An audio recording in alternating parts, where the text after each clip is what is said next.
There is a growing disquiet on the mountain regarding how the government is conducting its operation or its arrests of the people perceived to be organizers of the hooliganism that took place during the recent demonstration.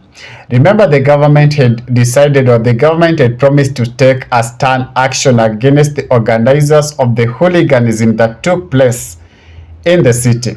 Yes, so many hooligans were seen vandalizing shops, stealing from supermarket, carrying out loots, and in a sad state of affair, they went even to an extent of raping our girls. It's so sad, guys, and the government decided to take a firm action. Remember, the peaceful demonstration organizers said that we blame the goons that infiltrated that particular peaceful demonstration. The youths came out just carrying their flags, a bottle of water, and their phones to take pictures. But the goons decided to have their day by vandalizing the shops, stealing from the shops, and yeah, it was just murky and mess all over the country.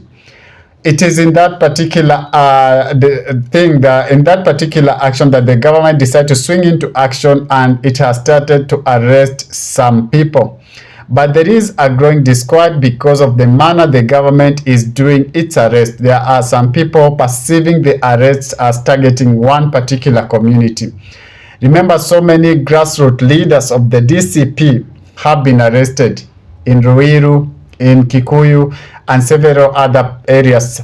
So it's like Rigiji's backyard. They're saying that the government is trying to pin this particular demonstration to him, or it's trying to point that the buck stops with Rigathi Gachagua. And there is so much disquiet in his backyard because they are saying it's not right. The demonstration took place in the entire country. In Mombasa, there was demonstration. In Bungoma, there was demonstration. In Nakuru, there was demonstration.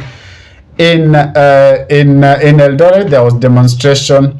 And the climax of it all was in Nairobi. So Rigiji's backyard is crying foul and saying that demonstration took place in the entire country, but it seems there is a pattern of arrest that they feel it's not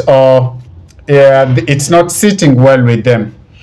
With that, we're saying that I'll read a statement from David Maraga because he's perceived to be Gen Z's favorite presidential candidate to face off with President William Samoei Ruto in 2027 general election. This is his statement. The heading of his statement reads, Top Reprisals and Abductions.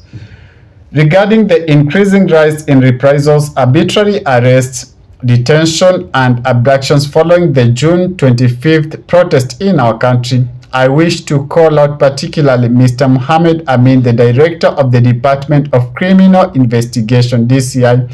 Mr. Amin has taken Kenyans through he hit his head on the police cell wall, quote in quote, so to speak, told tale in the case of the abduction and disappearance of Diangui Kinyangia, which occurred on the afternoon of the 21st of June 2025.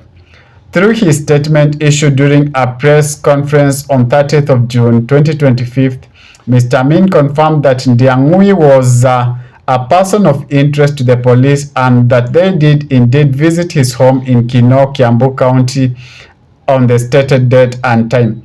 As demanded by the Justice Chacha Mwita, DCI must produce this young man immediately. Diangui disappearance follows the same pattern and bears the hallmarks of recent abductions. Unmarked vehicles, mainly of the Subaru Mek plainclothes officers, followed by the silence of the abducted subject and eventually denial of involvement by the police.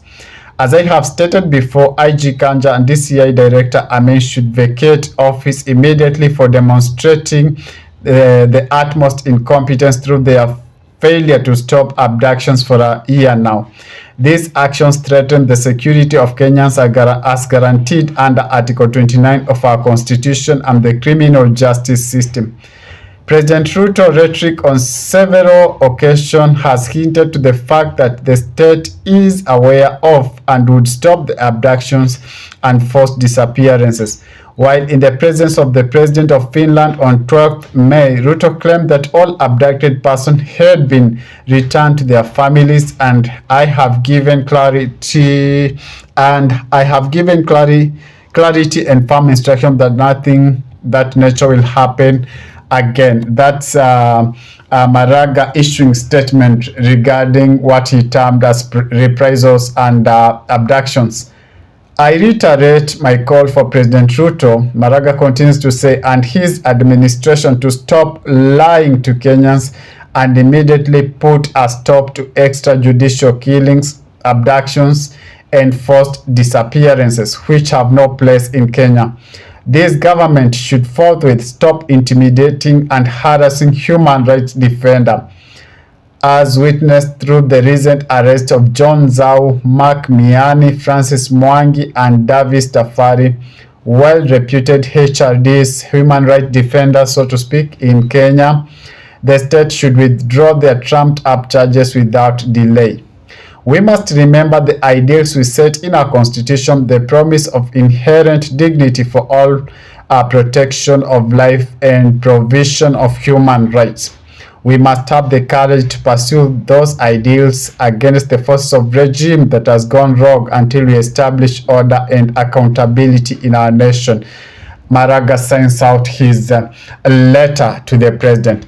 Well, we await the government response towards Maraga's letter that I've just read to you. Remember yesterday, Justice Chacha Mwita demanded that Diangui be produced in court, and he said he has no room for excuses. So he summoned the director. I don't know if it is today or tomorrow, not sure about it, but the director of this year to explain further about that. So we await to see the story and how it's going to unfold. If it is your first time on my channel, guys, before you sign out, could you kindly just spare a moment of your time and hit that subscription button and put on a notification bell as well, so that when I do subsequent videos, you'll not miss out. Adios.